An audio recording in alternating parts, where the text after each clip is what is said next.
Микола, яким был план? Можна шпіёнскае кіно здымаць. Дзедок выглядае так, нібы ты і не сядзеў. Западная шлюха. Цябе б'юць у гэты момант? Быстрее, я сказаў. Як ты гэта перажыў? Ну як ты падрыхтуешся да смерці? Ты себе лічыш мазахістам? Гэта фактор выжывання. Мікола Дзедок, ремень. Ну все, прывітанне, мама.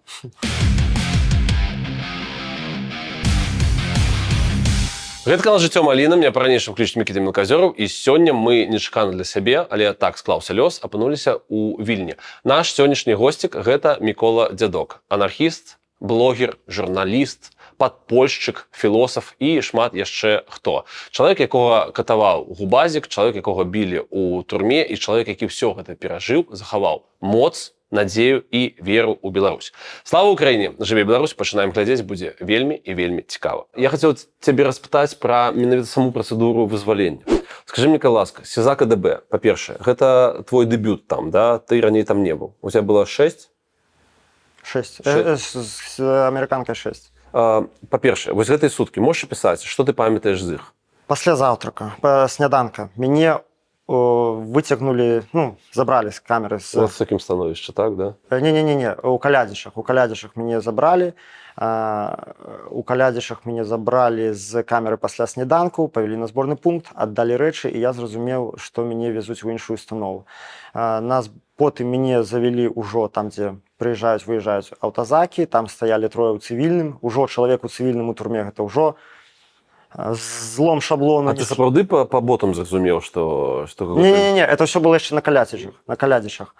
А потым ўсё, яны ўжо мне апранулі мех, зацягнулі кайданкі, пасадзілі ў машыну, павезлі ў СІЗА КДБ.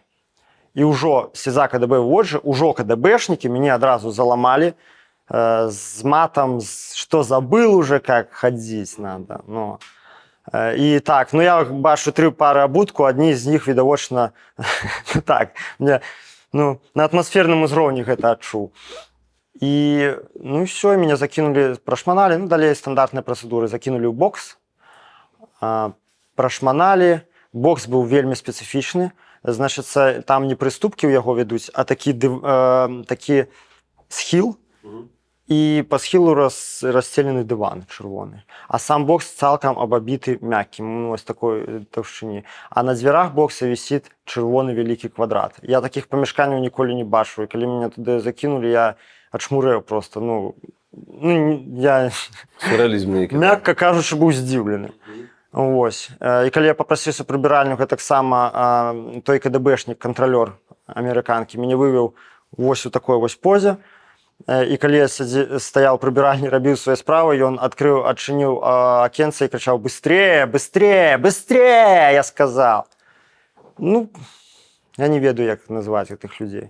І я таксама павёў назад. Ну, то бок, это было больш жорстка, чым на Калядзічах. То бок, нібыта была нейкая установа, развітацца з імі максімальна прэсава, развітаць іх з родзінай. Абсалютна верна. Каб памяталі радзіму ў лепшым святле. Ну і ўсё, і калі мяне вярнулі ў бокс, і туды мяне ўжо закінулі з метра Дашкевіча, я ўжо зразумеў, што адбываецца. Потым нас паднялі ў камеру на 13 чалавек і пачалі дакідваць усіх астатніх хлопцаў. Якой была там атмасфера? Цудоўнай. Атмасфера, не ведаю, як сказаць, ну проста у кожнага такі боль, і все так былі рады адзін аднаго бачыць. І ў той жа час, ну, гэта яшчэ не свабода, але, ну, все разумеюць, што нас выкінуць, ніхто не даст нам назад вярнуцца. Такія змешаныя пачуцці, але пры гэтым усіх ізалявалі, усіх далбілі.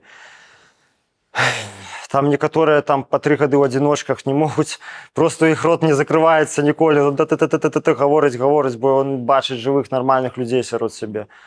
Ну, неяк так. Такая атмасферка вельмі спецыфічная. Скажы мне, ласка, я правильно разумею, што па сутнасці вельмі прыкра гэта казаць, але табе вызваленне не свяціла бы, каб не вось тое, што адбылося недавно, таму што табе шылі яшчэ нешта. Мне пайшоў да заканчэння мой тэрмін, і я ўжо пачаў бачыць, што мяне рыхтуюць на 411. Гэта не было абсалютна ніякай нечаканасцю для мяне, гэта абсалютна было чакана. Але было троху нечакана, што да мяне паўжывалі яшчэ кучу артыкулаў, паднялі мой YouTube, паднялі, аж на мне следчы паказваў мои допісы ў лайф-джорнале за 2006 год, якія там проста нейкія беспантовыя. Я кажу, ну к чаму это, аб чым гэта? Ну і карацей, я ўжо дакладна ведаў пра 411, 285 і 130. Скажи мне, як чалавек з юрыдычнай адукацыі, колькі гэта гадоў плюс магло быць? Максімум ад 7 до 12. Самы цяжкі артыкул ішоў ад 7 до 12, гэта мяне далепілі да справы РД. Нібыта я там яе ўсё арганізоўваў і так далей. Ну так, з 7 до 12 год. Жах. Я хочу вернуцца таксама да атмасферы. Вот гэты, не ведаю, філасофскі аўтобус, у які вас загрузілі. Як там да вас ставіліся? Смешна троху садзімся. Побач з намі рассадзілі гэтых альфаўцаў у масках. Просто вот ты не ведаю, бачыў, не бачыў гэты відос з ЖС Преміум, вот везде watermark паўсюль. Так, бачу. Выглядае как бы, як гэта было... Выглядае, што все клас, все нормально, едзем, да, все добра. Ну, нам не, адразу слухай, веселье, зусім, конечно, не клас, слухай, людзі в робе, все, ну, ты разумееш, што адбываецца, але як было з твайго пункту гледжання? Ну вось, ад пачатку пачну, калі нас выводзілі з валадаркі, спецназаўцу, якому мяне перадалі, які мяне яшчэ больш закруціў, ён вядзе мяне да аўтобуса і кажа, і сказаў мне, што я говно.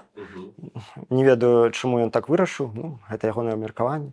Закінуў пры гэтым у аўтобус, і потым падышоў к старэйшы, сказаў, што вас повезут сейчас в условленное место, где с вами проведут встречу, и на этом наше мероприятие будет завершено. По сторонам глядеть, в окно не смотреть, но боковым зрением можно. Ведите себя хорошо, потому что вас мы теперь везем демократично, без наручников и мешков. Ну и все, ну так уже ближэй до мяжы я уже там недзе подглядаў акенца. Але, ну, гэта не толькі палізнявольныя, але і альфаўцам сидзелі в перемешку неяк. Як яны вас кантралявалі? Ну так, ну сидзелі, каб мы там не...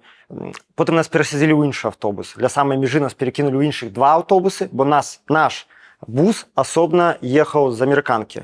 А калі мы прыехалі пад мяжу, там нас чакаў яшчэ два бусы, нас перакінулі. Два бусы таксама прыкольны момант.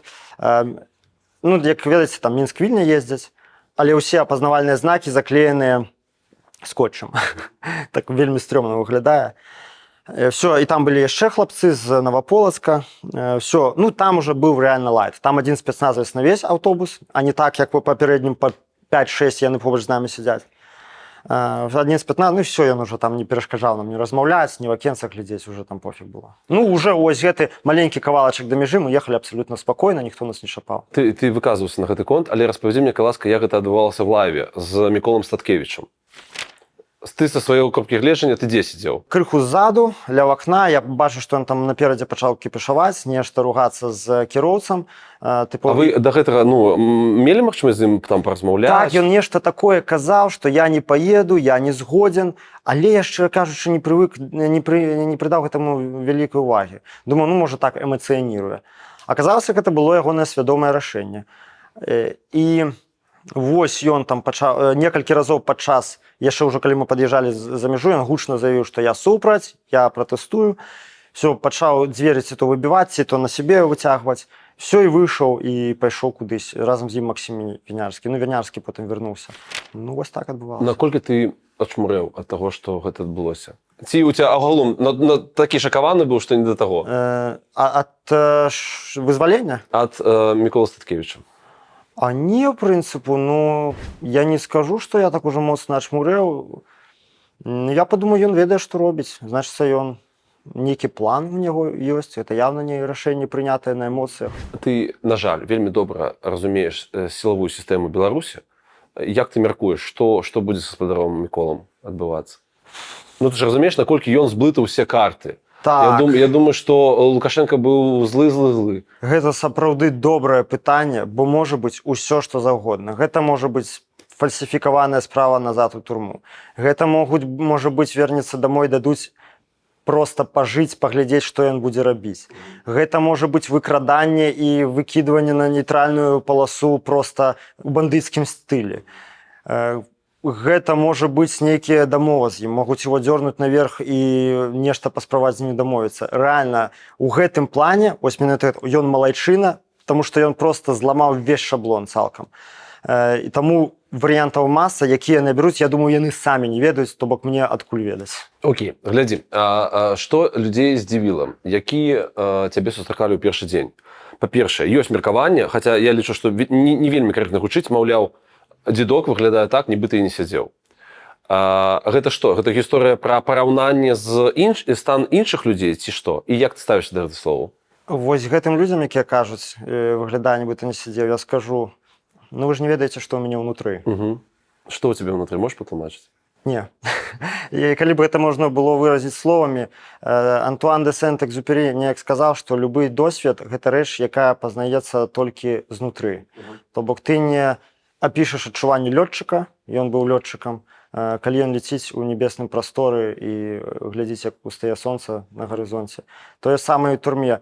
Ты можаш не проста сам па сабе турэмны досвед, ён унікальны, ён сам па сабе цяжкі, а яшчэ з такімі аздабленнямі, з такімі прыколамі, як был у мяне, я магу, канешне, даць шмат эпітэтаў, зрабіць нейкія расквешаныя тлумачэнні і даць знайсці нейкія словы трапныя, але ўсё роўна гэта будзе толькі жалкае падабенства таго, што я адчуваю. Ну, я магу назваць там гэтыя пачуцці: трывога, страх, няпэўнасць. Ну, гэта толькі словы, разумееш? Я не магу чалавеку, якім мне глядзіць, перадаць гэта. А ты плануеш звярнуцца па дапамогу псіхалагічную? Паглядзім. Наконт, окей, не псіхалагічная, а фізічная па здароўю, як ты себе адчуваеш? Дзякуй Богу, нічога. Лепей, чым магло б быць. Адное, што зараз замінае крыху жыць, гэта хранічны фарэнгіт і насмарк, бо ад гэтых халодных хат, бясконцых кіч. Ну, плюс я яшчэ сябе троху не шкадавал, там хадзіў днямі басіком па камеры, па бетону. Это какие-то практики у тебя были? Ну, калі дазваляла, скажем так, надвор'е, ну не зімой, зразумела. Не столькі практыкі, ну, калі ты займаешься спортом, гэта больш выгадней, радзей шкарпэткі трэба мыць. Тады, ну, і хранічны фарэнгіт, хранічны насмарк. Малейшае пераахлаждзенне у меня і горла, і нос, карацей, даюць праблемы. Гэта, канешне, дробязь у параўнанні з тым, як у іншых палітвязняў. Хутчэй, ну, рэальна у меня больш ударыла значна па псіхіцы, чым па фізічным здароўю. Яшчэ, што перадавалі яны былі вельмі здзіўлены тваёй інфармаванасці. Ты нават ведаеш, што павук працуе кіроўцам тралейбуса.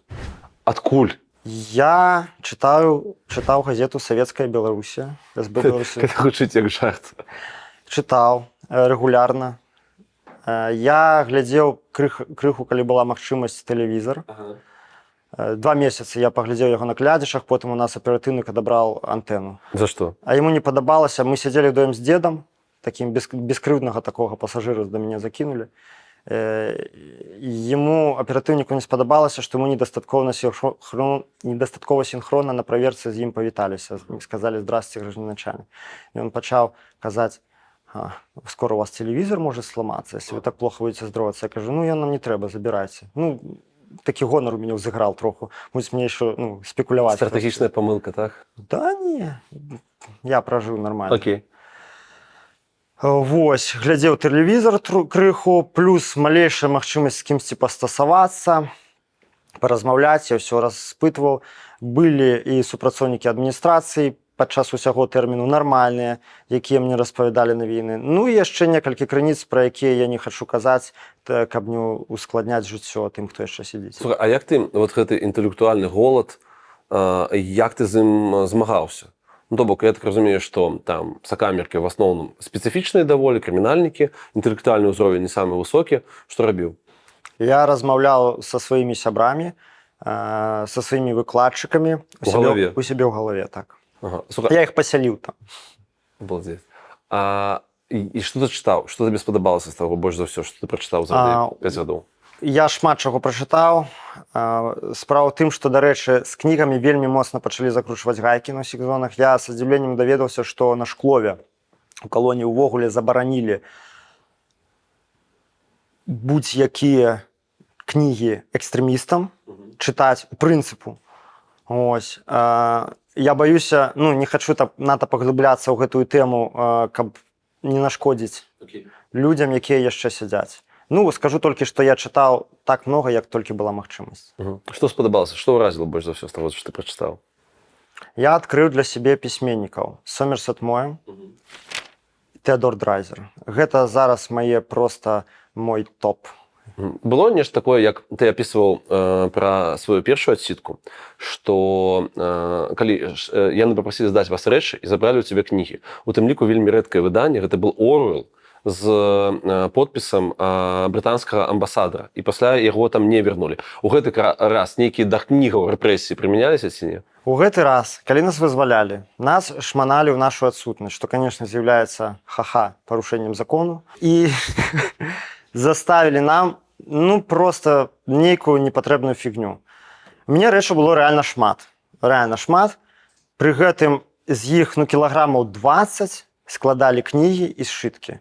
Увесь час той, што я сядзеў, я пісаў, чытаў. Все гэта дабрыще, падручнікі і ўсё астатняе складала агромную колькасць. І таксама там былі кнігі, якія мне перадавалі, калі гэта яшчэ было можна, зараз это ўсё закруцілі. Все это ушло, нічога няма. Все пісьмовае, лісты, паштоўкі, фатаграфіі, нейкія там дробненькія рэчы, фламасцеры з алоўкамі, пустыя аркушы паперы, каперты, маркі, усё ушло, паштоўкі падпісаныя. У мяне было паштовак адних кілаграмаў 5, які я атрымаў за весь час.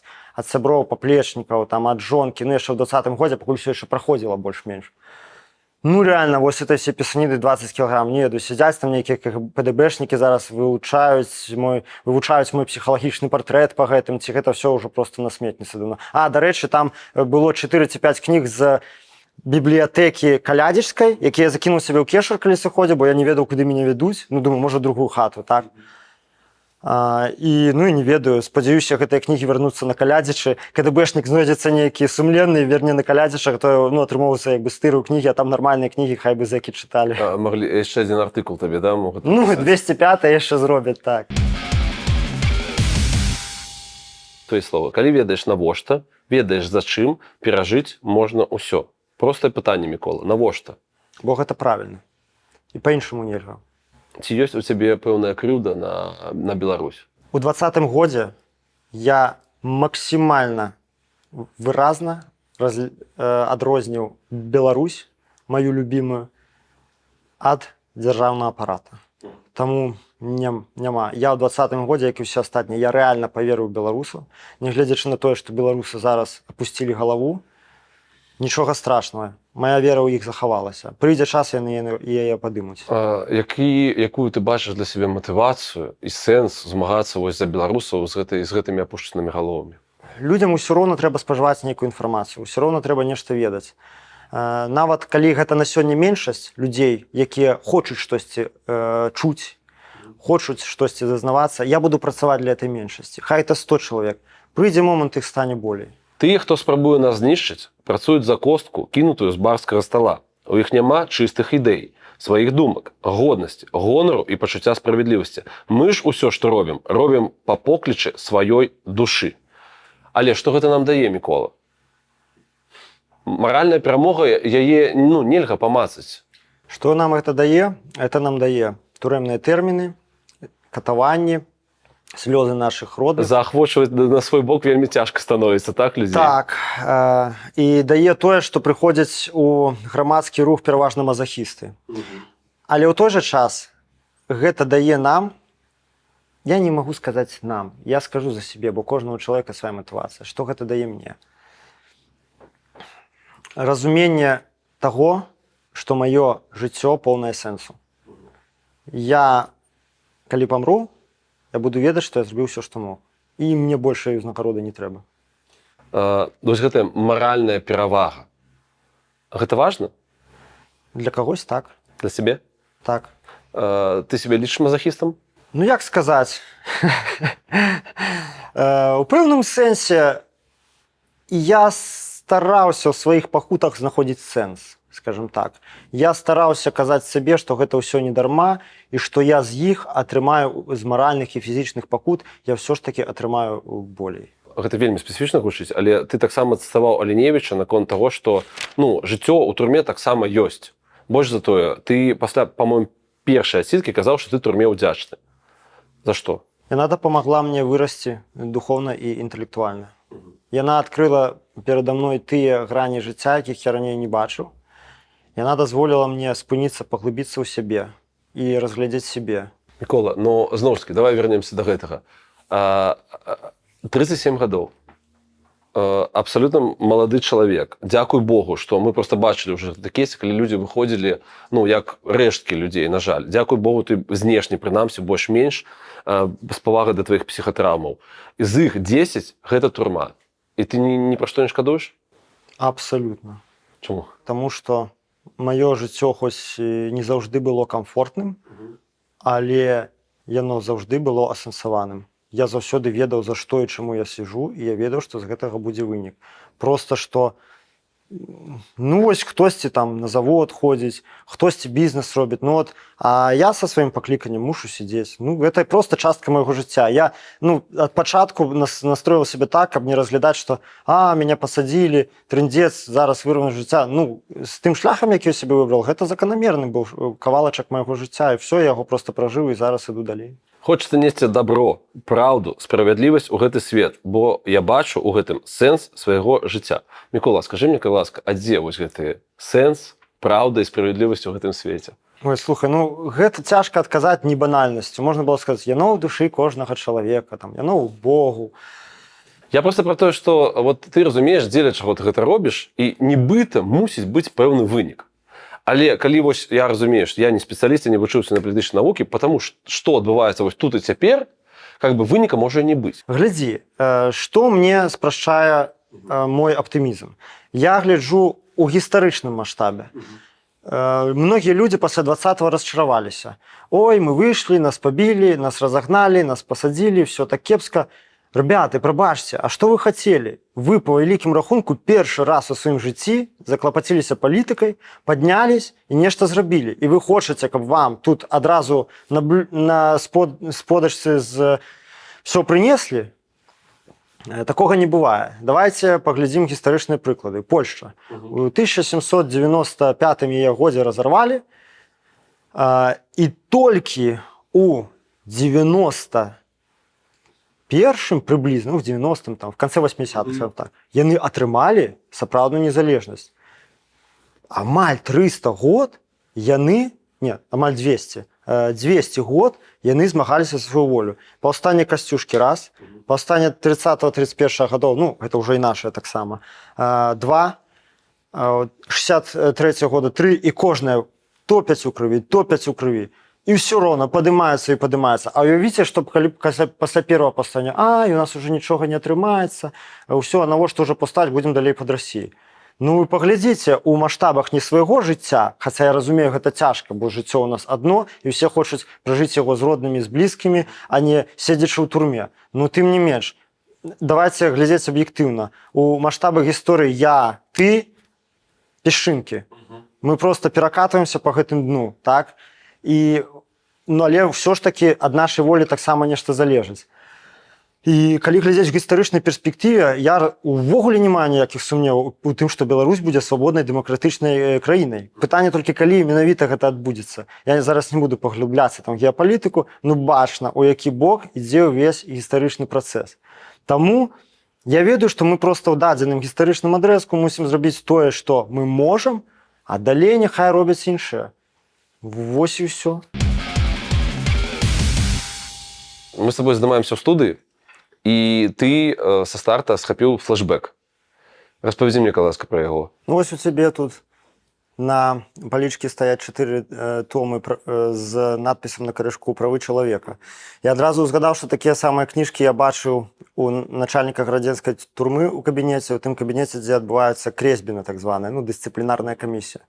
І калі табе за чарговыя суткі даюць, за чарговую нейкую фігню даюць 15 сутак, і ўсе твои апраўданні абсалютна по боку, і гэта адбываецца ўжо 10 ці 15 раз, і ты такім бакавым зрокам бачыш права чалавека, ну, гэта такі Кафка троху. Я зараз у цябе ўбачыў і думаю, ось такі напамін з недалёкага мінулага.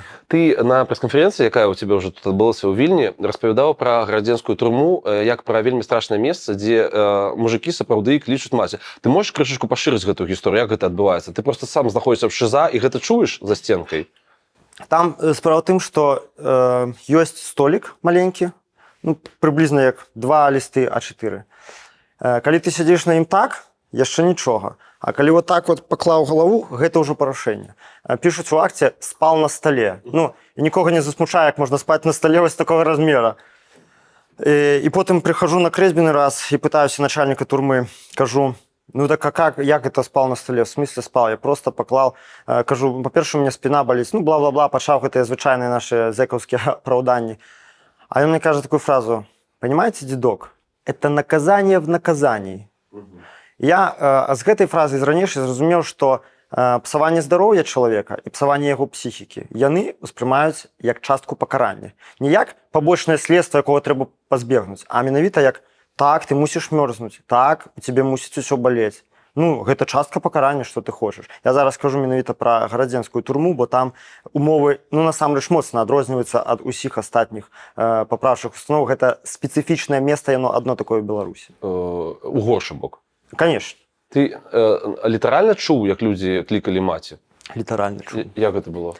Ну, я прачынаўся, глядзі, там есть такі пост, постами называюць один продол ці один поверх. Ну, то есть там такі локальны сленг. Кічовскі пост, то есть дзе знаходзяцца штрафныя изолятары. Усяго 32 камеры. По один бок калідора шиза, першы этаж, першы поверх, другі поверх. По другі бок калідора одиночки. Першы поверх, другі поверх. Подвал і полуподвал. 8, 8, 8, 8. Итого 32 камеры. І мне, я частку часу правёў у гэтых адзіночках. Як бы па побыце яны нармальныя, яны там адрамантаваныя, плітка, выглядаюць больш-менш прыстойна. Але там реально вельмі холодна. Ну вось я просто ночью проснуўся, а тады было міжсезонне. Міжсезонне гэта для сядзення ў ШУЗа самы цяжкі час. Бо яшчэ не настолькі, калі гэта весна, то яшчэ не настолькі цёпла, каб. Карацей, калі гэта весна, то батарэі ўжо выключаюць, але яшчэ не пацеплела. А восень яшчэ не ўключылі? Вось, а ўжо холодна. І калі ну, там, на праверцы просяць, включыце батареі, не сезон, еще рано, ну і гэтак далей. Акрамя таго, там у Гродно такая фішачка, яны прыдумалі, яны адмыслова рэгулююць батарэі, каб, ну там, яны ніколі не працавалі так, каб тебе было цёпла. Ну і вось, я прачынаюсь ночью, а мужик кричит, мама, забери меня отсюда. І крычаў. І гэта я чуў ну, не адзін раз, такое і падобнае. Ну, людзі не спяць, хто песні пяе, хто што. І я реально дзякаваў Богу, што вось менавіта ў гэты момант я ў адзіночцы, а не ў ШИЗа, там, дзе у мяне з сабой рэчы ёсць і ўсё астатняе. І мне таксама павезло, я лічу, што самыя свой рэкордны тэрмін у кічы, ну, ШИЗа, 4 месяцы, я выкаціў у цёплы час году. То бок я не так уже страшно пакутваў, потому что міжсезонне гэта реально страшно. Ты казаў про то, што людзі літаральна вар'яцелі. Можаш праілюстраваць неяк? Магу. Адзін хлопец, не будзем называць яго імя, пайшоў з ментамі ў канфлікт. Ну, ён крымінальнік, то бок такі дуркаваты, скажем так. І яму пачалі создаваць так званы, то, што на жаргоне называецца петушыны рамс. То бок менты пачалі запускаць шуткі аб тым, што штосьці там у кагосьці браў, і зараз у яго нізкі статус. А, ну, разумела, гэты петушыны статус, гэта тое, што любы арыштант баіцца больш за ўсё. Гэта горш за ШИЗа, горш за 411. Таму што гэта, па-перша, ставіць цябе пад небяспеку гвалту, у тым ліку сексуальнага, а па-другое, ну, значна абцяжарвае тваё знаходжанне ў калоні. Ты, в прынцыпе, палітычнаму цяжка. А ну ты просто парыя ізгой у квадраце. Вось. І яны пачалі яму ствараць, ціснуць на псіхіку, і ўвесь час ШИЗа. Ну, за 1,5 гады ён даспеў. Просто ён крычаў хлопцам, перастаньце за меня праганяць, што я петух. Крычаў в ответ на галаса, што я не петух, я мужик, але праблема ў тым, што гэтыя галасы, акрамя яго, ніхто не чуў. Я так разумею, што на цябе таксама ціснулі. Ты ў інтэрв'ю весне распавёў пра какой-то іх лайфхак гарадзенскі, наколькі я зразумеў. Распавядзі, кай ласка, што это такое? Цябе саджаюць у маленькі закуток. Маленькая камера, у мяне была памерам 210 на 140 сантиметров. Злева саджаюць чалавека і справа чалавека. Вы на отшыбе ад усяго прадола. Тонкія сцены і вельмі добра гук прапускаюць дзверы. На сабе садзяць чувакоў нізкага статусу, ну, таму што звычайныя зэкі звычайна не пагаджаюцца на такое.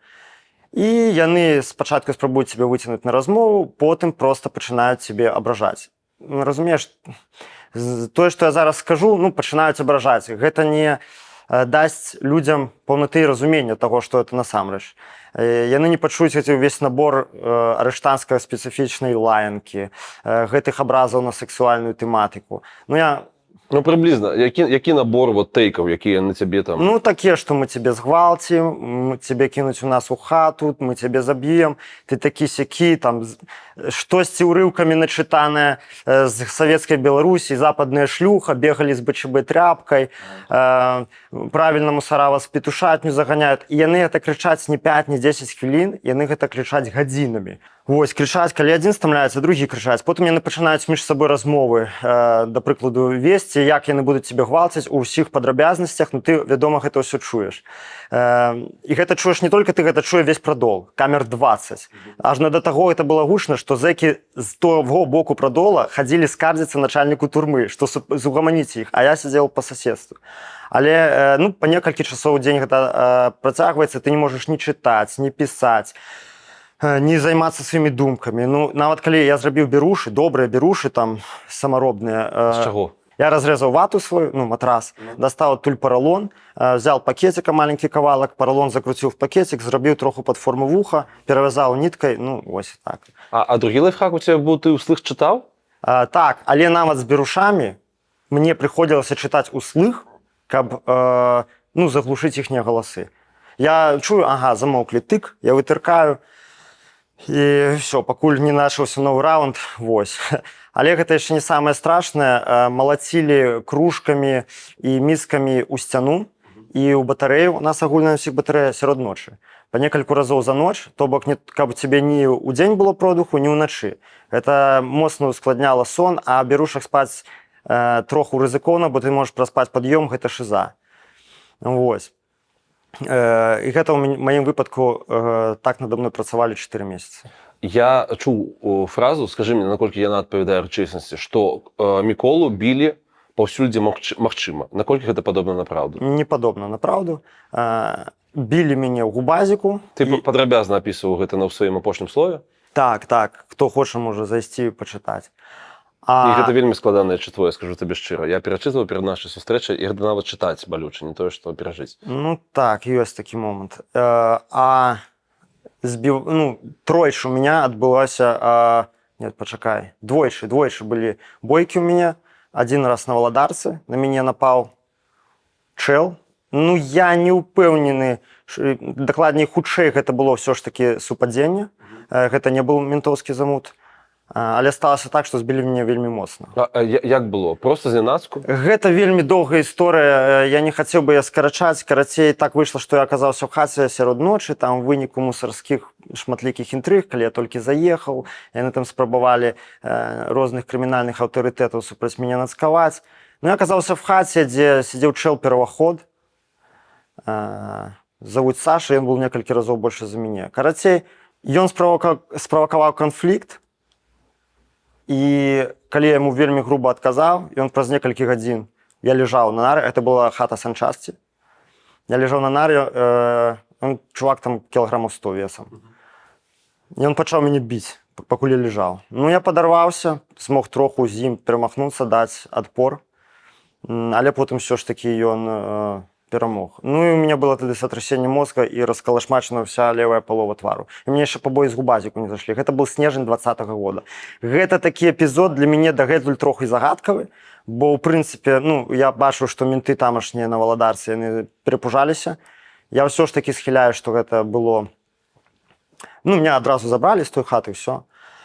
Ўсё ж такі адразу спантанны эпізод. Ну, тым не менш, спантанны ці не... Ён, конечно, мне быў вельмі непрыемны. Моцна тады пабілі мяне. Вока заплыло одно, і, ну, як я ўжо сказал, пабоі яшчэ не сашлі з губазіка. Другі раз? Ну, это был снежань 20-го. Так. А другі раз гэта былі менты, просто пасадзілі мне дурня у камеру, это ўжо было на Гарадзенскай крытай, які на мяне напаў, бо ён не хацеў са мной сидзець. По суседству садзяць мусарскога агента. І вось, як я ўжо казаў у інтэрв'ю весне, менты па сістэме, па градзенскай крытай, праз свайго крымінальнага падкантрольнага аўтарытэта запусцілі маляву, што я такі-сякі, са мной не стасавацца, мяне ў хаты не браць, бла-бла-бла. І ў прынцыпу нармальныя ўсе хлопцы не даюць веры гэтай маляве, да? Ну, я ведаюць, хто я напісаў, і ведаюць мяне. Але ментоўскі чалавек, то есть ментоўскі чалавек. І вось гэты ментоўскі агент паганяла, ну я назову паганяла, Андрос паганяла гэтага чэла. Пачынае па панараме, ну то бок па каналізацыі, маякаваць майго суседа. Слухай, панарама, ну это ну, звычайному чалавеку вось тут не зразумела, то бок это... Ведаеш, як на вакзалах раней былі унітазы, такія ўманціраваныя в пол. Ты бярэш анушу, адкачваеш адтуль ваду, тое самае робіць свой сусед, і можна размаўляць.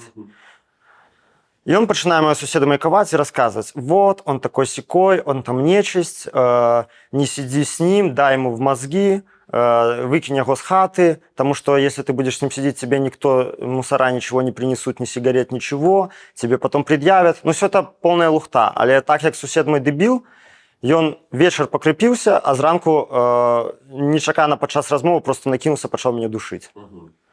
Ну, ось, ну там такого жорсткого уже махача не было.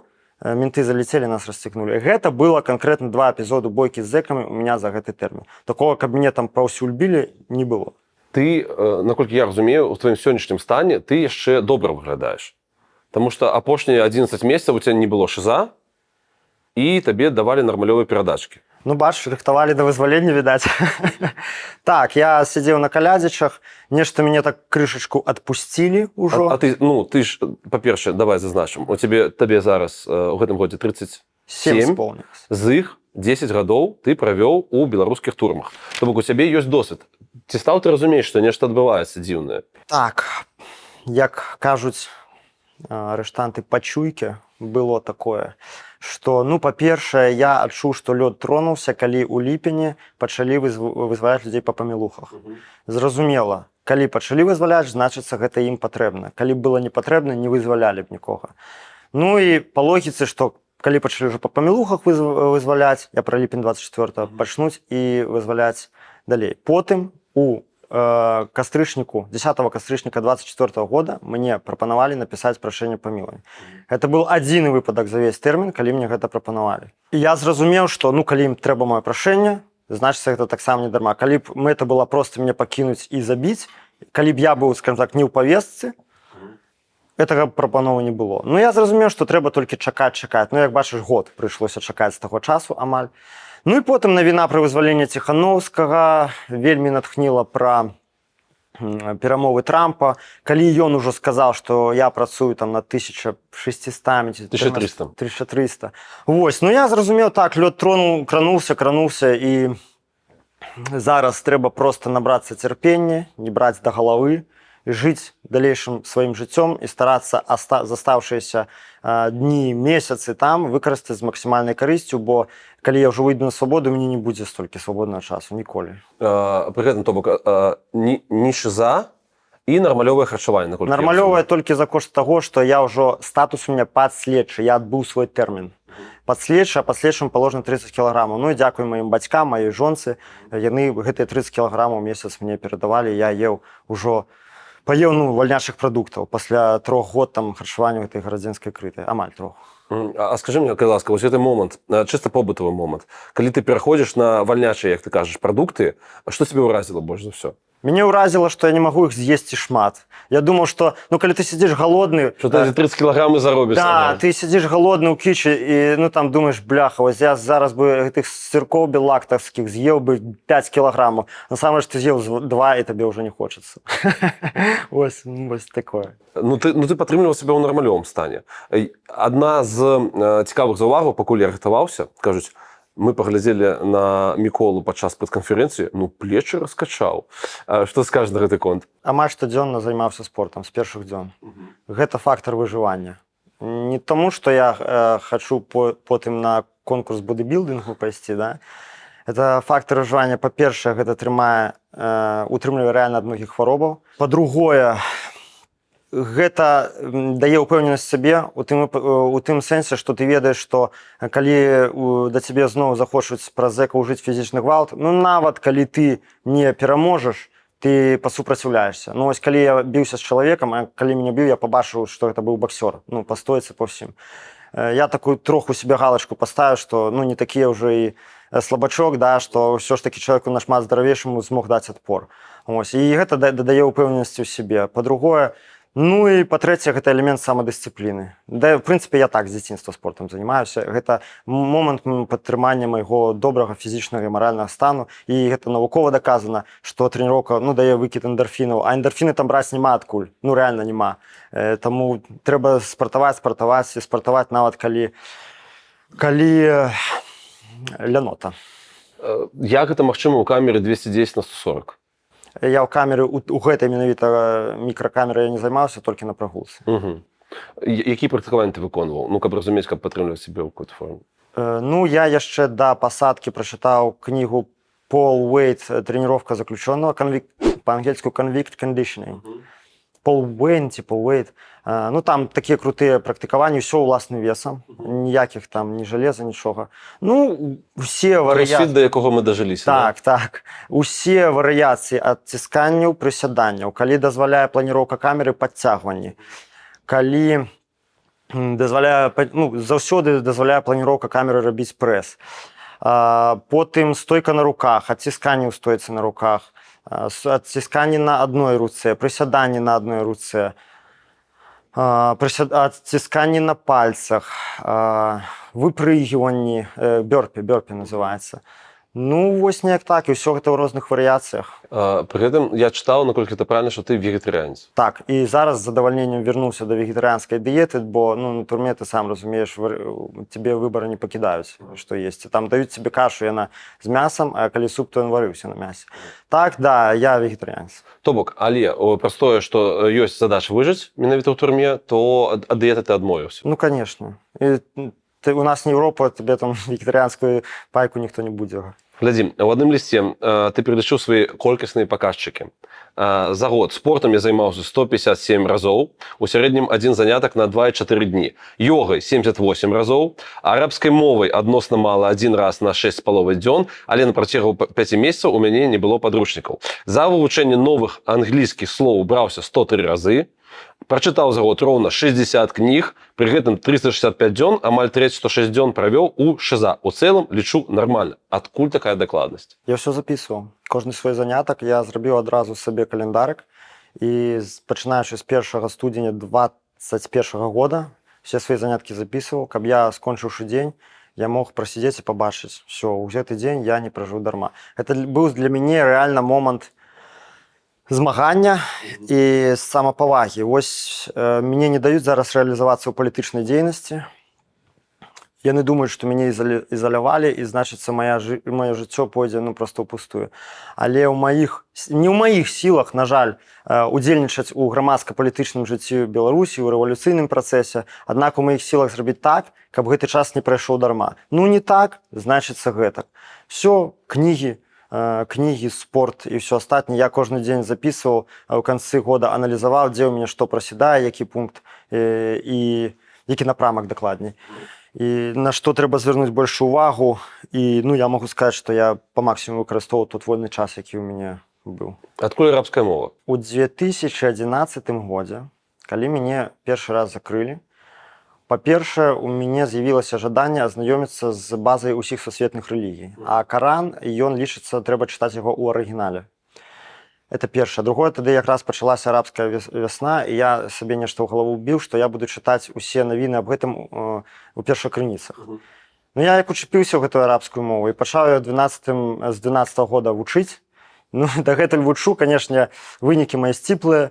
Ну, просто я ўзяўся... Калі б я ведаў, што гэта за мова, я, можа, і не пачынаў бы, але зараз уже настолькі глыбока ўвайшоў, што ўжо трэба дабіць ну, да канца, каб не выйшла, што час той быў змарнаваны дарма.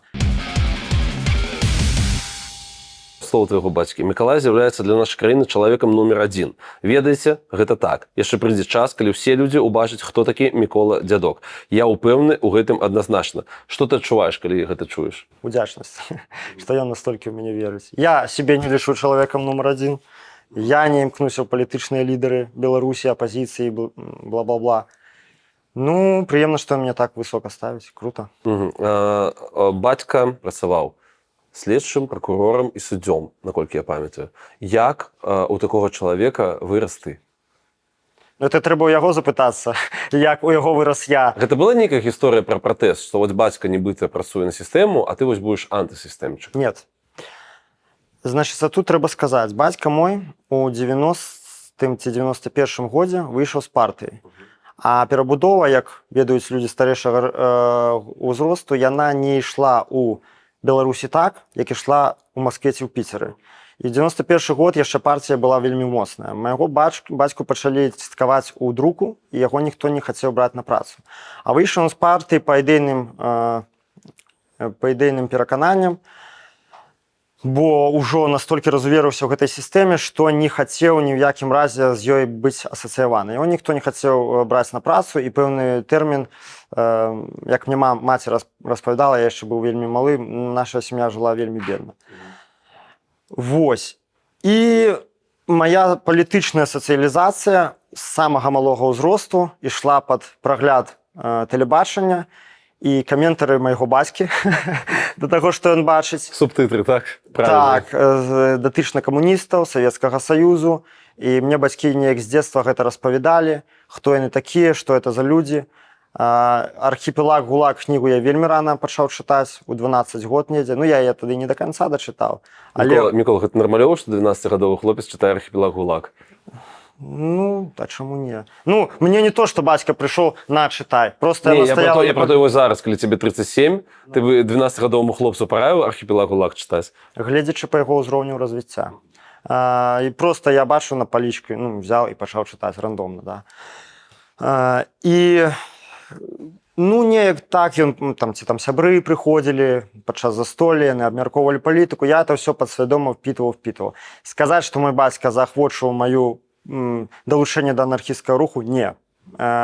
Хутчэй нават супрацьстаялі. Прычым супрацьстаялі моцна. Гэта не была тая історыя, што прям, да, сынок, ідзі, малюй там на сценах супраць Лукі. Не, ні ў якім разе, тым больш ён ужо тады працаваў суддзёй, і гэта канкрэтна магло ўдарыць па ягонай пасадзе. Дзякуй Богу, што калі мяне першы раз пасадзілі, ён уже не на дзяржслужбе працаваў. Вось, тое самае маці, то бок яны там, да, як і многія людзі ў нас стране, бацькі ў нас у краіне, яны тыпу, да, гэта ўсё правільна, мы таксама супраць, але не лезь, бо цябе ўкатаюць. Ну, прыблізна такі быў наратыў. Бацька твой даваў шматлікія інтэрв'ю, пакуль ты сядзеў, і ў тым ліку ён распавядаў пра тое, што аднойчы ў жыцці ён выносіў смяротны прысуд. Зразумела, ты гэта ведаеш, а як ты гэта перажыў? Кожны чалавек здзяйсняе памылкі. Не скажу, што я прям з гэта моцна пераймаўся. Скажу, што мне, конечно, было непрыемна гэта даведацца. Але мяне крыху супакаяла тое, што гэта ўсё ж такі быў смяротны прысуд не невінаватаму чалавеку. Гэта не тое, што там, не ведаю, як у Іране за багахульства, да, там, ці за налепленую налепку вынеслі смертны прысуд. Ну, той чэл, калі я не памыляюся, забіў 2 чалавек. Ну, значыцца, так сталася. Што так сталася, так, мусіць, Бог яго пакараў праз майго бацьку. Ну, я думаю, што бацькі майму лепей самому ведаць, якія, скажем так, як гэта перажыць і як з гэтым жыць. Ну, бо кожны чалавек нясе індывідуальную адказнасць за свае ўчынкі. Я недзе чуў меркаванне пра тое, што, маўляў, бацька лічыць, што лёс сына гэта нейкая таксама яму кара ад Бога. Наколькі гэта адпавядае? За гэты ўчынак. Ну, не абавязкова за гэта, не ведаю. Можа праца там на сістэму і гэтак далей, але наколькі ты згодны з гэтым? Па законе радавой кармы, так? Ну, можа быць. Магчыма, гэта і так, але ўсё ж такі, калі Бог падлічвае нашы добрыя і кепскія ўчынкі, я думаю, што ён, як і мне, так і майму бацьку, даўно гэта прабачыў. бо дакладней майму бацьку, так і мне мае кепскія ўчынкі давно прабачыў за тое, што ўсё-такі все нашыя пакуты і маі пакуты, ягоныя пакуты падчас майго зняволення, яны здзейсненыя за добрую справу. То бок, я думаю, хто б з нас, ці ён, ці я штосьці кепскае не зрабілі, мы гэта ўжо, скажем так, замалілі сваім жыццём. Я так разумею, што ты двойчы афармляў стасункі афіцыйна ў сваім жыцці. І двойчы гэта адбывалася у межах вот этой сістэмы Беларусі. Першы раз у СІЗА, другі раз у турме. Першы раз гэта было ў калоніі, а другі раз гэта было ў турме нумар 1 в Гародні. Так. Ты пішеш пэўную заяву, ці як гэта адбываецца? Так, ты пішеш заяву ў ЗАГС, ці твоя будучая жонка піша заяву, і ўсё, прыходзіць, вас распісваюць. У калоніі паложана яшчэ 3-дзённае спатканне, Так. а ў крытай не паложана ніфіга. Але твоя жонка прысутнічае пры гэтым? Ну так, вы разам, ўсё, вы трымаецеся за руку. Насамрэч, гэта быў адзін з самых хвалюючых момантаў за ўсю гарадзенскую укрытую.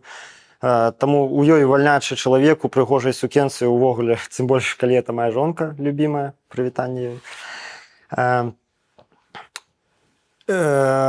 Глядзіцца дысанансам. Ну і таму так, я там пастаяў з ней, патрымаўся крыху за руку. А яна была ў святочным, а ты ў робе? Ну так. Слухай, ёсць адна з версіяў, як цябе накрылі. Ты хаваўся, маўляў, ты прыехаў на спатканне ў Мінск і праз гэта цябе кіпот там цябе паказаў на камеры. Наколькі гэта адпавядае рэчаіснасці? Блин, мне шкада, што мяне людзі лічаць такім ідыётам. Я не ездзіў у Мінск на спатканне з дзяўчынай сваёй, таму што я цудоўна разумеў, што за яе будуць сачыць, хутчэй за ўсё. Бо тое, што я ў вышуку, я это бачу ўжо праз вялікую процьму крыніц. Там проста такія ўжо хады рабілі, губазуць, это просто можна шпіёнскае кіно здымаць. І я ведаў, што за ёй будуць сачыць. Я сустрэўся з іншай дзяўчынай, са сваёй сяброўкай, і кейпод мяне выпаліў, дакладна я не ведаю як, але па ўсім бачна, што, нягледзячы на тое, што я быў у бейсболцы, у масцы на твару, вылічылі, як мы ведаем ужо у алгарытму, ужо тады была хада, вопратка, вушы, адкрытыя вочы, адкрытыя ўчасткі твару. Ўсё, потым справа тэхнікі. А гэтыя камеры на станцыі метро Магілёўская прасачылі да майго месца жыхарства. Наколькі звыклым ці незвыклым было твоё затрыманне? Як незвыклым? Мяне так ніколі не затрымлівалі. Я чуў пра нейкі захоп, там ледзьве не на нейкіх канатах яны спускаліся зверху. Блізка да таго, яны захадзілі з двух бакоў, адзін з дзвярэй, другі з балкона. Прытым быў такі нож Боуі, так званы, такі, так па-простаму цесак. Ён ім разбіў акно у балконе, у дзвярах дакладней. Эфектна. Шкло у дзвярах балкона. Так. Хаця яно проста адчынялася. Навошта ён это зрабіў? Мусяць любіць фільмы шпіёнскія, баевікі. Вось. І ўсё, а далей проста са старта пачалі гасіць. Што адчувае чалавек, які хаваецца такі працяглы тэрмін? Што ён адчувае? Вось можна пачытаць Савінкова, у яго там гэты эсэр-тэрарыст, паўстанец дакладней.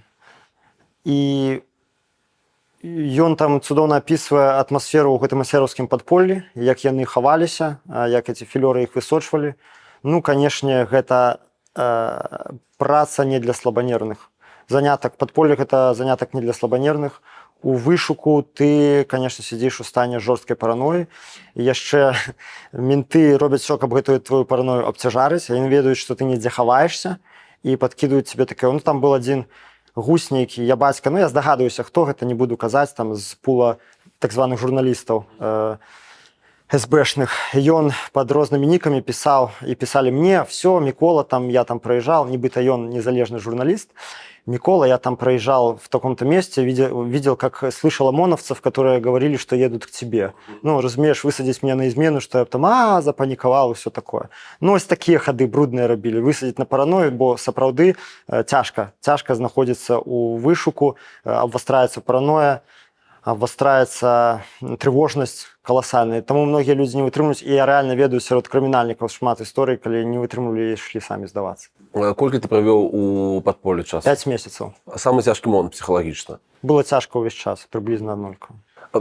Потому что, казалось, А, побыта. прабач, згадаў смешна. У самым пачатку мне пачалі, я прачнуўся і дзесьці ад таго, што ў 8 гадзіны грукаюць дзверы, грукаюць моцна, і некалькі чалавек гавораць між сабой. І такія нават словы, як «ну што, будзем ламаць?» Ну і все, я думаю, все, привет. А это, оказывается, я суседзяў знізу заліваў. Вось. Я просто адкрыў ім, пастараўся максімальна зрабіць твар, як быццам я звычайны чэл, я не анархіст у падполлі. Ну вось, это быў такі прыкол. Побытава як гэта выглядае? Табе трэба нешта есці, табе патрэбны грошы, табе патрэбны інтэрнэт, але пры гэтым тебе не трэба сябе выдаць. Як гэта адбывалася? Ну, я б не хацеў ужо прямо усе сакрэты раскрываць. Ну, прыблізна хаця б, каб... Прыблізна грошы ў мяне былі, а хавалі мяне людзі, якія ўвогуле недачынныя ніяк. Калі я прыязджаў у Мінск, мне хавалі людзі, якія ўвогуле ніякім чынам недачынныя да пратэстаў, альбо яны альбо не хадзілі, альбо хадзілі эпізадычна. Ну, у нейкі момант прыкольна ты адчуваеш, што у цябе практычна не засталося кола зносінаў, хто нікуды б не хадзіў, да каго ты можаш звярнуцца, да непаліўнай впіскі. Ну, вось, і мне дапамагалі людзі, якія самі знаходзіліся не ў самым лепшым матэрыяльным і сямейным стане, якія рызыкавалі вельмі моцна, бо я просто з жахам уяўляў, што будзе, крый Божа, калі да іх уварвуцца просто ў адместку за тое, што на мяне хавалі.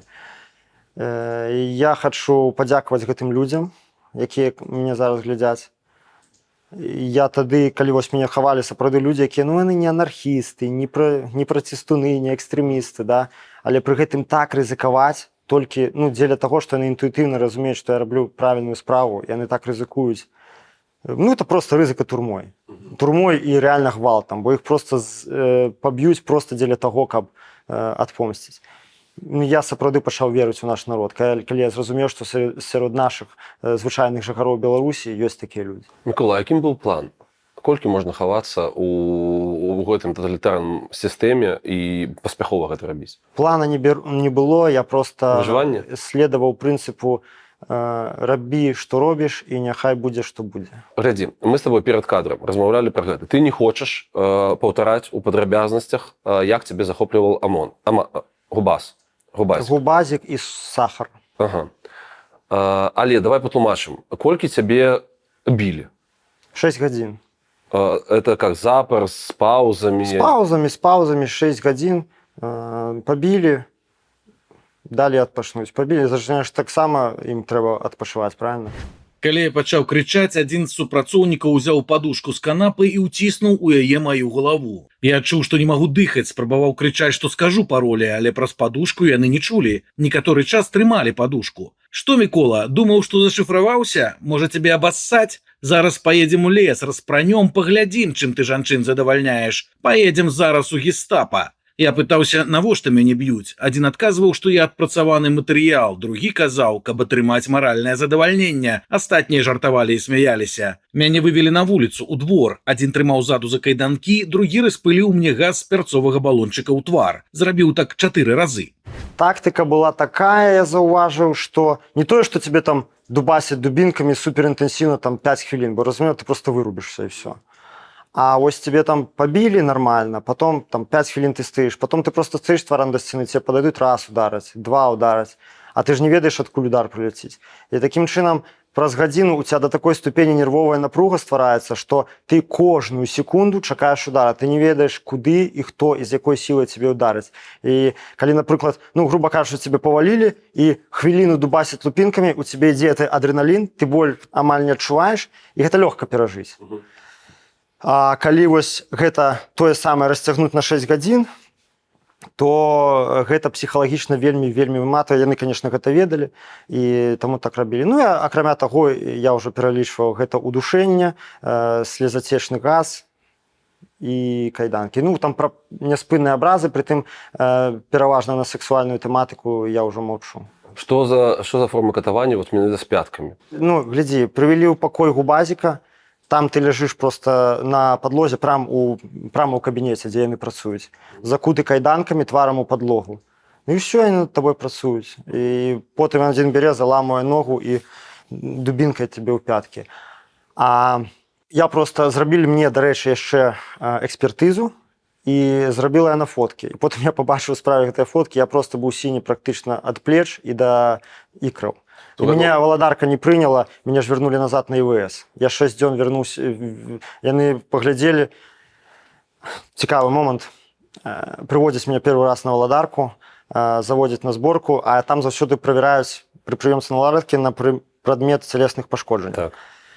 А у тебя цела нема, по суті. Так, я распранаюсь, і 2 мента такія пераглядваюцца, і адзін другому кажа: а я думаў, это ўсё трындзёж. Ну, он па-іншаму сказаў. Я кажу: нет, не трындзёж. А, слухай, не ведаю, Мацкевіч распавядала, адвакатка твоя, про тое, што там была 3 вялізных гематомы, якія как бы пакрывалі, якую колькасць цела яны твайго пакрывалі? Ну, спіну пакрывалі амаль всю. То бок сіняя спіна? Ну, яно ж, разумееш, колеры там пераліваюцца, розная гама. То бок па меры таго, колькі разоў біць у одно і то же месца, месца гэта чарнее. Чарнее. То бок гэта насамрэч самае непрыемнае, калі ўжо шмат разоў б'юць менавіта ў одно і тое же месца. І на бядрэ і на спіне. Ну, ўжо падрабязней я табе зараз не скажу. Яна сказала, Мацкевіч сказала, што вы паказалі твае пашкоджанні следчаму. Следчаму, і вось эксперт нават быў, праводзіў экспертызу, все это адфоткана, все это ёсць у матэрыялах. І як яны адрэагавалі? Усё клас. Это таксама, як і ў усіх астатніх. Ну, просто... Я не памятаю, какую конкретно отписку они прислали. Ну, побили, ну, типа, отписка и все. Слухай, гэта, может быть, не вельмі карэктна, але ты думаў пра тое, што ты можаш, ну, не выбрацца з гэтага ўсяго? Думаў. Што гэта за парадак думак? Гэта што? Гэта падрыхтоўка нейкая да смерці ці як? Ну, як ты падрыхтуешься до смерти? Ну, я разумеў, што... Ну, той унутраны дыялог. Цябе б'юць у гэты момант, а ты што ў галаве? Бога прасіў о дапамозе. Стараўся цярпець, колькі магчыма. Калі мяне што пыталіся, я думаў, як мне схлусіць так, каб потым мяне не падлавілі на хлусні, не пачалі біць ізноў. Як мне адказаць на пытанне, каб мяне перасталі біць і адначасова нікога не падставіць. Вось гэта ў мяне вярцелася ў галаве, то есть такой экстрэмальнай сітуацыі нейроны мусілі неяк працаваць інтэнсіўна. Ну, неяк хаця б крыху абезапасіць сябе і іншых. Мне падалося, давай параўнаем адчуванні, што падчас прэс-канферэнцыі, пры тым, што все прамовы і все азначаюць, што была моцная прамова ў дзедка, гэта быў вельмі вялікі эмацыйны пад'ём, і ты сябе стрымліваў.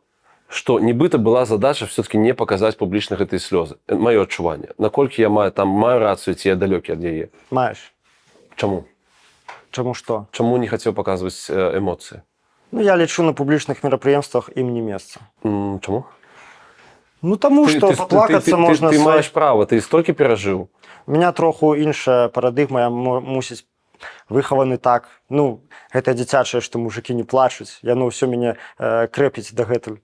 Ну, правильно гэта ці не, жыццё пакажа. Я лічу, я не вельмі люблю вось гэта там выражэнне такіх пачуццяў на публіцы і сам стараюся ад яго. Можа, гэта мой такой таракан ці што, ну, вось я такі. Які план на жыццё? Як ты зараз себе пачуваеш і як праходзіць твая адаптацыя? У якім ты свеце, ты разумееш? Адаптацыя праходзіць досыць марудна. Ёсць праблемы у адаптацыі. Ну, я думаю, конечно, я их пераадолюю. А якой ты сёння прачнуўся? 4,59. І адкрыў, хай мяне прабачаць усе мае сябры, якія мне напісваюць у Тэлеграм, але я адкрыў кліпы на Ютубе і глядзеў кліпы. Якого кшталту? У прыватнасці я дазнаваўся, што новага ў свеце кей-попа за апошнія 5 гадоў адбылося. Я чуў, ты аніме любіш.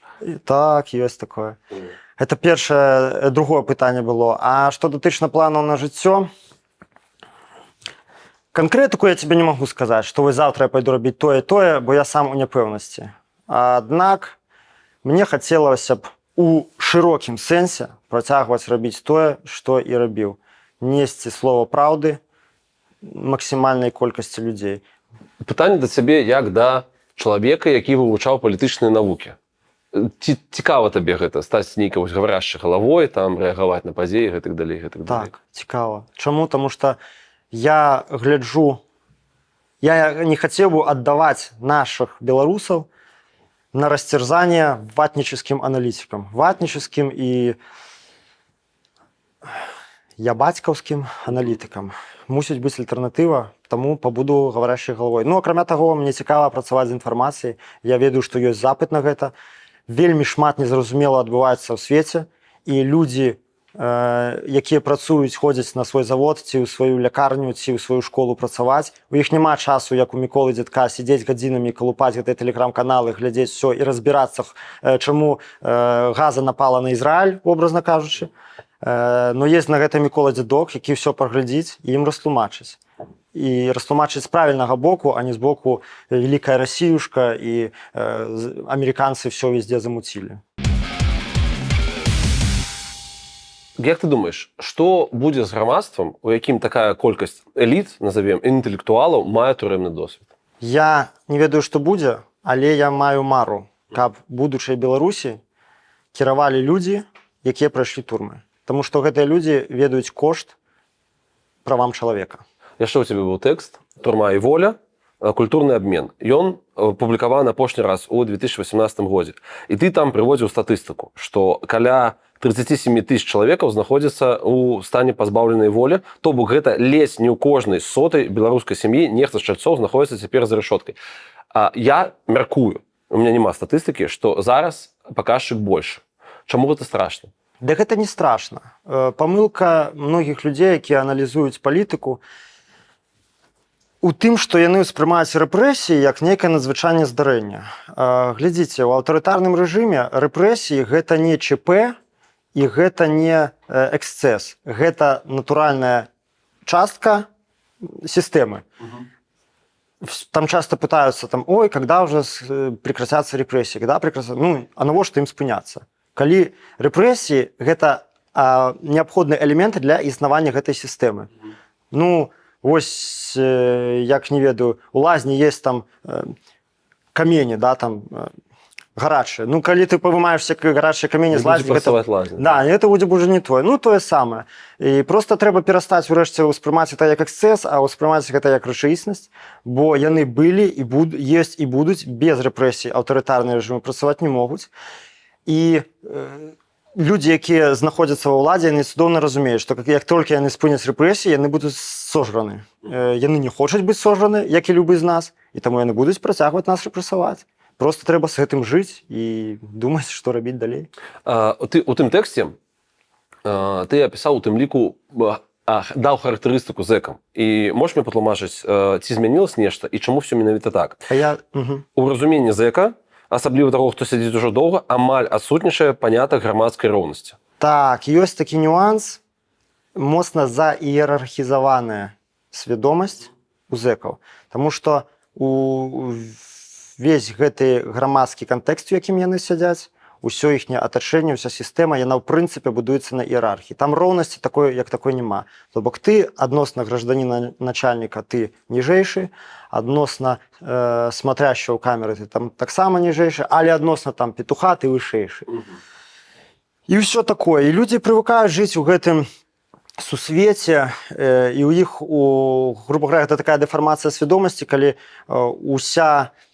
увесь свет падзяляецца на лохов і нармальных пацанов. Ну, то, а яшчэ не забывайся, што яны займаюцца злачыннасцю, у іх, ну, у прафесійных злачынцаў есть такі у тэрміналогіі лох. Лох – гэта ахвяра злачынства, якая асталася без грошаў. Ну, у выніку падмана ці кражы. Іх кліенты, кажется. Так, так. Ну, вот он лох. Он лох, лохов можна стричь. І я размаўляў з імі, там такая псіхалогія, што вось увесь свет гэта есть воўкі і авечкі.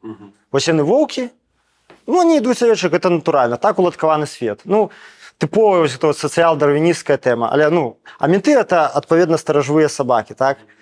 Ахоўныя сабакі. Ці гуляў ты па тым правілам? І наколькі табе дапамог першы твой досвед адсіткі з 2010 па 2015? Тут крыху не складана параўноўваць, таму што я вялізную частку тэрміна правёў адзіночнай камеры. Можа, зараз трэба лічыць, можа, 2,5, можа, 3 гады агулам, калі браць з кічы. Ну, давай, глядзі, у цябе атрымоўваецца. У цябе было 4 гады і 10 месяцаў, калі я не памятаю, агульны тэрмін другога зняволення, з іх год шыза і 2,5 адзіночка. Глядзі, Гродненская крытая. Я прыехаў туда 1 ліпеня 22-го, А з'ехаў адтуль 24 сакавіка 25-го. Ну, колькі гэта? 3 гады выходзіць? Ну, вось, без малага 3 гады. З гэтых 3 год я 2 месяцы толькі прасядзеў з іншымі чувакамі, а астатні час у адзіночцы. Ну, яшчэ на Валадарцы ў агульнай хаце, у нармальнай, прасядзеў 10 месяцаў. Ну, вось, ці гуляў я па правілах? Не было асабліва такой неабходнасці. На Валадарцы камера, я сидзеў, там нармальна была, там былі нармальныя хлопцы, і все мяне практычна падтрымлівалі. Але я разумеў, што я паеду на лагер, все зараз рэзка пераменіцца. І так яно і сталася. А на лагеры там ужо свой движ. Ну, я не гуляў па правілам, бо я там у лагеры быў усяго нічога. 2 тыдні, і потым зноў шыза, ПКТ крытае, все. Ну, то есть, у меня не было ні часу, ні неабходнасці ўжо неяк убудоўвацца ў гэтую сістэму, бо ёсць час кіча, адзіночка. Наколькі карэктна параўноўваць твоё першае ўтрыманне за кратамі, гэты 5 гадоў, і вось ты, які толькі што скончыліся? Ну, вось ведаеш, мноства гульняў можна праходзіць на левелах нормал, easy, нормал, хардкор. Вось калі першы тэрмін у мяне быў гэта нормал, вось гэта зараз быў хардкор. Ты казаў у сваім тэксце, што зэкі гэта пераважна аўтарытарныя асобы. Всё праз іерархію. Окей, тады палітычнае пытанне. Ці яны за Лукашэнку? Ой, так нельга сказаць. Нельга абагульняць, усё вельмі па-рознаму. Такіх прям ябацяк няшмат. Яны ў відавочнай меншасці. Такіх прямо супраць Лукашэнкі таксама. У агульным шэрая маса, якая, ну все тое самае, што на свабодзе. Якая то туды, то сюды. Адное, што можна сказаць дакладна, што ватнікі практычна ўсе. І вельмі распаўсюджаны пункт гледжання, што ну там Лукашенко кепскі, а вось Путін красава. Ну, такое. І там забралі Крым, там заберём і Украіну.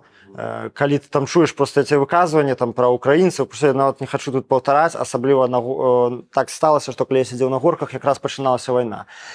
І там на лінкомнаце телек, і всем зэкам жа цікава, вайна пачынаецца, все яны там збіраліся, глядзелі гэтую Скабееву, гэтага Салаўёва, і я просто 5 максимум хвілін вытрымліваў гэтае пекла з яшчэ іхнімі каментарямі. Ну ты уяві себе просто ватнікаў, а уяві ватнікаў, алкаголікаў,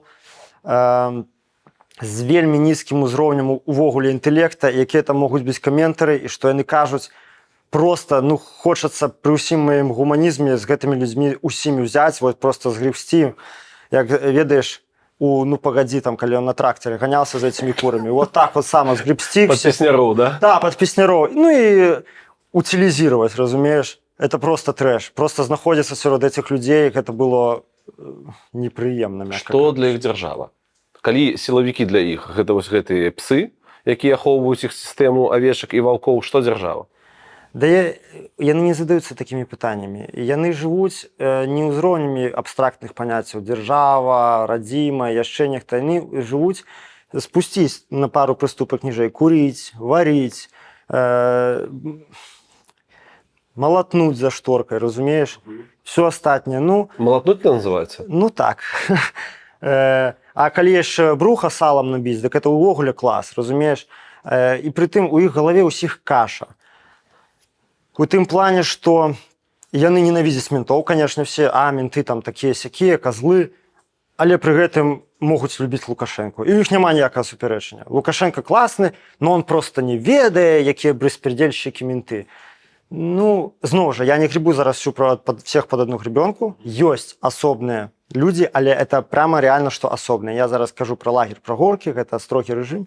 Вось такіх разумных людзей, просто крыху адэкватных, вельмі-вельмі нешмат. Большасць это вот гэтая шэрая убогая маса. А ты з кімсьці вось з дзеячоў 20-го года і ранейшай апазіцыі у зняволенні сустракаўся ці не? Мікола Аўтухович, Павел Северинец, Мікіта Емельянов. Дарэчы, хачу асобна сказаць пра Мікіту Емельянова. Гэта увогуле асобны кейс. Хлопец сядзіць з 19-го года. Яго пасадзілі, калі ему было 19 год. Ён сядзіць уже лічы 6,5 год. Яго ўжо другі раз раскруцілі па 411, і ён трымаецца бадрычком, ён не падае духам. Хацеў бы просто, каб усе пачулі, што такі чалавек ёсць, ён не ламаецца, яго круцяць. Ну, ён ніколі не быў нейкім крутым там актывістам, ні лідарам, нічога. Яго трымаюць просто то, што ён малады і моцны. Ось. І... А у якім стані Северінець і Автухович на той момент, коли ви бачилися? Нічого такого надзвичайного не можу сказати. Усі виглядають нормально. Я хочу вернутися к твоєму тексту. Таким чином, дискурсивними, каштовнісними слупами туремної культури з'являється усеохопне, усюди існа ієрархічність, культ грубої сили і агресії, гребування до слабих, виявлене передусім праз сексизм і гомофобію. Ти ж сучасну Білорусь описуєш просто.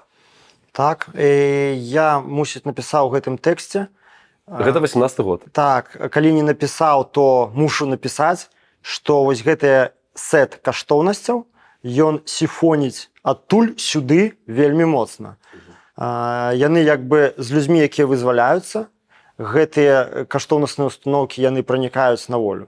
Акрамя таго, відавочна, што такіх самых каштоўнасных установак трымаецца кіраўніцтва Беларусі. Вот это нахилить, меня не нахилили. Абсолютно верно. Ось все гэтыя размовы про голубых, про нахилили, все один у один. И ну тут это не значит, что они прям з зоны гэта позаимствовали. Яны просто сами по себе такие. Колькі чакаць? Не могу сказать. Нават приблизно. Гэта может быть 2 гады, а может быть значно больше. Што рабіць, калі чаканне дастала? Займацца самаўдасканаленнем, паглыбіцца ўнутр сябе, адукацыяй. Самая галоўная адукацыя. Не трэба чакаць, трэба просто жыць гэтым. Ніхто, ніякі рэжым вам не забароніць чытаць кнігі правільныя, даваць гэтыя кнігі сваім сябрам, глядзець відэа, не ставячы лайкаў, не пішучы каментараў. А самае галоўнае, вам ніякі рэжым не забараняе размаўляць на беларускай мове. А это не менш важны элемент змагання, чым усё астатняе. Ну, не ведаю, мне падаецца, адзін чалавек цалкам беларускамоўны, калі ён ужо ўтрымаецца гэтага на працы, на вуліцы, ён дае больш, чым 1000 іншых стандартных змагарскіх дзеянняў. Просто перайсці на беларускую мову, все, да, цяжка, да, вядома, все это цяжкасці, але у сённяшніх умовах, там, наступа рускага міру, там, і ўсё астатняе, это колоссальная моц, і гэтая моц, яна перад вами адкрытая, вас за гэта ніхто не пакарае. У цябе 2 вышэйшых адукацыі? Одна сярэднеспецыяльная, одна вышэйшая. Ты задумаўся на тое, на халеру табе гэта Беларусь? У тебя есть до халерышча профессиональных компетенций, можешь реализовываться, зарабляць грошы. Мне это не цікавіць. Мне не цікавіць грошы. Як сродак паляпшэння свайго дабрабыту. Мяне грошы цікавяць толькі як сродак творчай самарэалізацыі і палітычнай самарэалізацыі. Окей, а просто поспех у сваёй дзейнасці, таму што відавочнага поспеха, вось у тым, чым ты зараз займаешся, яго нібыта няма. Памацаць няма чаго. Мне не трэба поспех, не ведаю, у бізнесе. Мне не цікавыя рэчы. Мне нашмат важнейшае тое, што мне напіша дзяўчына нейкая пасля стрыма: «Мікола, дзякуючы вашым стрымам я пачала вучыць беларускую мову». Гэта мне важнейшае, чым хренова туча долараў заробленая. В некаторых відосах ты казаў: верьце ў сябе і вастрыце свае косы. Наколькі вострая твоя коса? Ну і метафоры ў цябе. Это не ў мяне. Это цытаты. Паглядзім, час пакажа, што там коса. Ну, ад касы вельмі прымітыўна нават, да? Але асацыяцыя з гэтым немірным пратэстам. У рэалізацыю беларускага пратэста якога кшталту ты верыш? Слухай, тады вастрыце косы, гэта, мусіць, на стрыме было сказана. Я шмат чаго казаў метафарычна. Я думаю, ты, калі глядзеў мой стрым, і памятаеш, што я там нідзе не заклікаў: берыце коктейлі Молотова, душыце там, гасіце ментов. Я заўсёды... Гэта тое, што табе хацела навязаць дзяржава. І вам всем анархістам. Так. Падкрэсліваю яшчэ раз, што я заўсёды стаяў і стаю за перавагу негвалтоўнага пратэста. Я не маю ні жадання, ні маральнага права камусь зараз в Беларусі казаць: берыце коктейлі Молотова, бла-бла-бла, таму што я сам гэтага не раблю. Але я заклікаю людзей казаць праўду, распаўсюджваць свабодную інфармацыю і быць сумленнымі. Ува ўмовах аўтарытарнай дзяржавы гэта ўжо вельмі шмат. А што там рабіць з косамі, з коктейлямі Молотова, хай кожны чалавек сам рашае, гэта ягонае права, нікого не буду я ні пераконваць, ні адгаворваць ад гэтага. Вось. Таму... Окей, апошняе пытанне. Жыццё маліны? Так. Як ты ўспрымаеш жыццё? Што гэта для цябе? Трэба проста яе рассмакаваць. Я лічу, што жыццё гэта рэч надзвычай цікавая і непрадказальная. Адну частку яе мы кантралюем самі, іншую кантралююць сілы, якія мы не можам сваім мозгам усвядоміць. Што будзе з намі заўтра, у наступную хвіліну, мы не можем прадказаць, і вырашыць это не ў нашых сілах. Аднак у нашых сілах распарадзіцца адведзеным нам часам максімальна карысна. І калі ты гэта робіш, і ты адчуваеш, што ты следуеш свайму пакліканню, жыццё ў цябе маліна. Напрыканцы я хацеў бы падзякаваць асобна сваёй маме, якой ўжо шмат год, і яна вельмі за мяне перажывала, і зараз другія суткі яна не спіць, як і я. І дзякую я вялікі за тое, што яна мяне падтрымлівала, за тое, што яна мяне выгадавала. Я ад яе ў спадчыну ўзяў некаторыя добрыя якасці, якія мне прыгадзіліся ў жыцці. Ну ўсё, прывітанне, мама. Клас. Слухай, а кремень ты ў каго? Кажуць, што вот Мікола Дзядок, кремень, сілішча. Гэта я ўпершыню пачуў, калі ў мяне Белсат браў каментары вось на дапамозе, калі настолькі вызвалілі. Гэта ўжо мем з кремнём, гэта ўжо не моя праца, не ведаю. Вялікі дзякуй за прагляд гэтага інтэрв'ю. Калі вы маеце жаданне дапамагчы Міколу, усе адпаведныя інструменты, ну а таксама спасылкі на гэтыя інструменты маюцца ў апісанні гэтага відоса. Слава Ўкраіне! Жыве Беларусь! Разыходзімся!